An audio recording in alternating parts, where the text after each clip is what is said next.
Hello everybody, welcome back. Thanks very much for joining me today. Just down at the allotment this morning. I've not been down here since last week actually, but if you watched my previous video, you will know that I've been working really hard on my front gardens, and where we seem to have just had so much rain, the ground just hasn't drained or anything. But last week down at the allotment, I was able to get one of my raised beds dug over that was completely full of couch grass. Now that's on my no dig allotment, and somebody did ask me why I was digging my no dig allotment. And basically I've got two allotments. I call one my dig allotment and one is my no dig allotment. So last year I completely covered that no dig plot with cardboard, some weed membrane in the pathway areas, and then loads of compost. But there were a lot of weeds like couch grass already in there, and unfortunately it just got overtaken by the couch grass and got out of control. So although I still call it my no dig allotment, it does actually need to have a lot of work done. If I wanted to, spend maybe £500 or something on getting maybe 5-ton bags of soil, I think I would be able to just put cardboard down and put that on top, and none of those weeds would come through. But I'm not really in that position, so I do need to dig that over. So today I'm hoping, it's been raining again like this week, so I think the ground is going to be really wet. But on my no dig plot where I dug last week, I cleared a raised bed from all of the couch grass and stuff. All around that bed is couch grass as well, so I need to just dig everything. But I'm going to try and dig all the way around there today, because then that is like the top quarter, or maybe a top sixth of my allotment will be dug then, and I don't have to worry about it. So that's what my plan for today, or for this morning, is. But also somebody was asking me in a previous video about that they'd planted, or they'd sown a load of flower seeds this autumn ready for next year, like I did a couple of weeks ago, or a month ago now, and they were asking me how I was looking after those and stuff. So I will show you that later as well.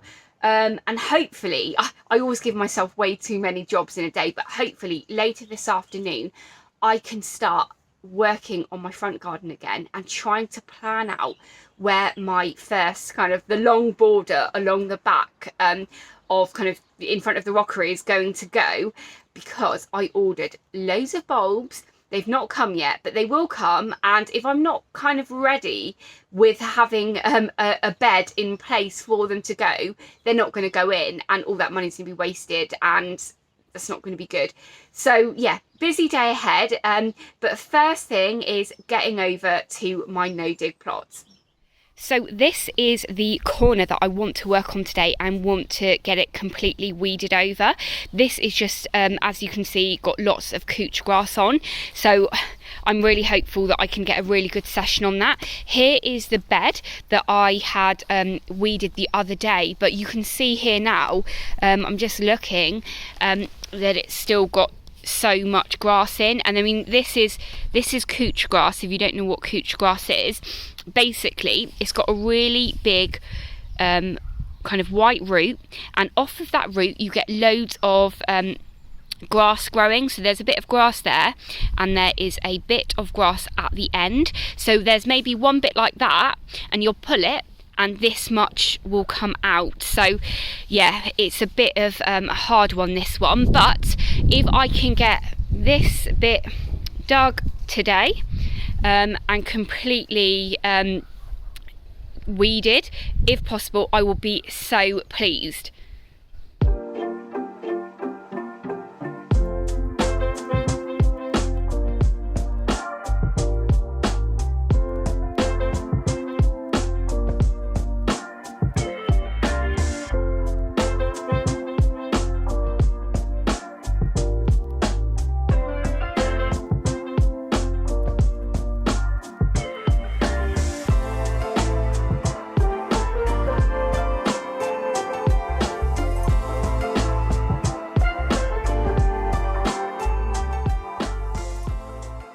An hour later, and I am so pleased with how much I have achieved. That green bag is completely overflowing with with weeds. So I'm so pleased that I've come down and spent an hour here this morning. It's only now just starting to rain, so that's pretty good timing. It definitely needs another forking over, no doubt about that. So hopefully I'll be down here at the weekend and I can just go over this area again rather than starting anywhere else. Just in the middle, you might be able to see there is a just there's a lupin, and it's really died back, but there's some grass around it, so I think I'm going to need to dig it up and get all the roots around it. But when I was cutting it back, I chopped off some of the dead kind of shoots, and I realised that there was some small bits of lupin coming out of the dead stalks. I know you can take lupin cuttings from kind of the root, but I'm not sure about how how these will take, or whether they root or not. I don't know. But when I get home after lunch, I'm going to put these in a pot and we'll see if I can get some baby plants from this, because the lupin here was like a salmony pink colour. It was absolutely beautiful. So some nice free plants will be really lovely. Anyway, it's actually coming down quite a bit now, so I'm going to clear up, have some lunch, and then I will catch up with you on my patio garden and we'll look at my autumn sown seeds. So I am back home now and I've had some lovely lunch, and I can tell you I did not feel like coming back out into the garden, because every time you have a really good session, you sit down, you cool down, and I'm just not feeling very motivated now. But as I said earlier, I will show you how I'm looking after my autumn sown flowers for next year.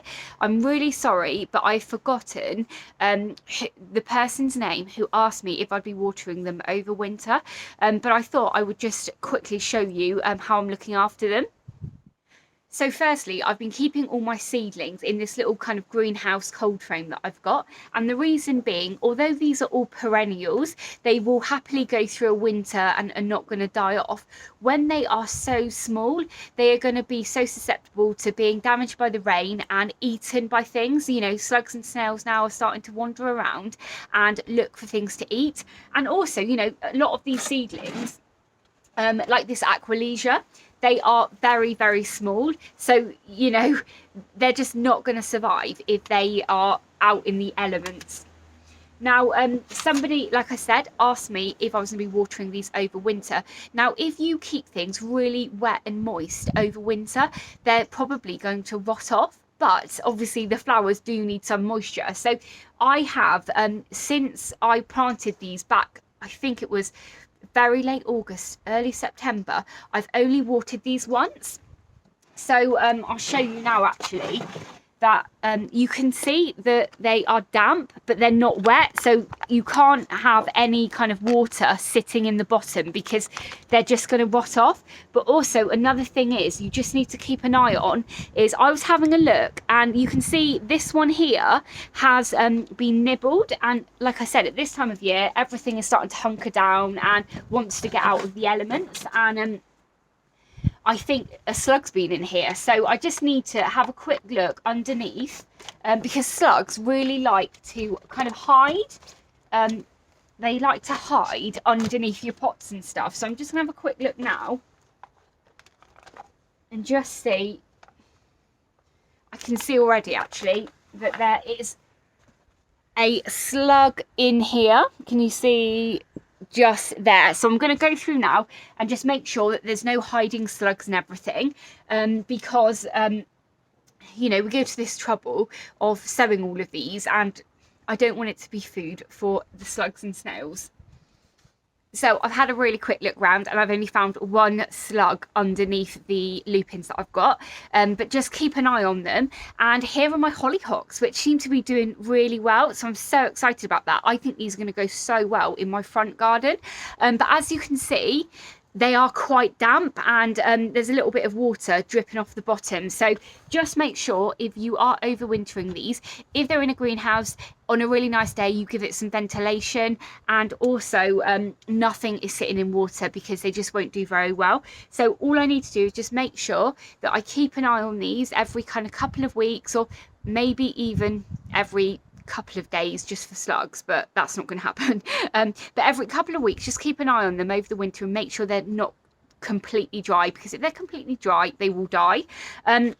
At the moment, mine don't need any potting on or anything, because their roots are only a tiny bit of their roots are starting to actually come through the bottom, and they've still got plenty of room to grow. So there you go. That is how I am looking after my seedlings over winter.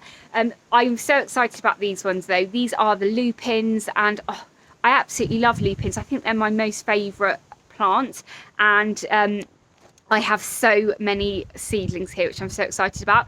Jen from Jen's Allotment actually gave me the seeds for these, so hopefully I can get a good few for her, and then I can just plant them everywhere, because they're so pretty, and hopefully they're all different colours as well. But also a few people have been asking as well, like, is it too late to sow seeds and stuff? Obviously we're November now, things are starting to get, you know, much cooler, the ground's getting cooler and stuff like that. But if you have heated propagators, you know, you can start things off now, but obviously if you're planting them in, you know, if you're sowing them inside on a windowsill in a heated propagator, they will go so leggy. So just if you are doing that, as soon as they germinate, turn the heated propagator off and give them as much light as possible. I am still tempted. Ray from Ray's, it's not Ray's Allotment, he's got a slightly different channel name now and I've forgotten it, but Ray, he actually he sent me some lupin seeds from his lupin, and I haven't actually sown those yet. So I will be doing that again, but I will probably leave them inside to germinate for a few days, and then I will bring them out and put them in the little cold frame here as well. So there you go. If you are, you know, quite interested in growing some seeds for next year's flower garden, I will put a link to that video above. I'll put it down below in the description as well, because it's worth really having a think about. You know, a lot of people that watch my videos just watch them for the allotment side of things, but we really need to have lots of flowers and wildlife friendly things on our allotments too, because that is what's going to bring in those pollinators, but also all those predators for the things like the slugs and snails too. But anyway, I'm sure this is going to be a very long video, and I've had enough of your time for today, so thank you so much for watching this video. YouTube have some videos up now on the screen that they think you'll like, so please go ahead and watch those, and I will catch up with you in the next episode. Bye.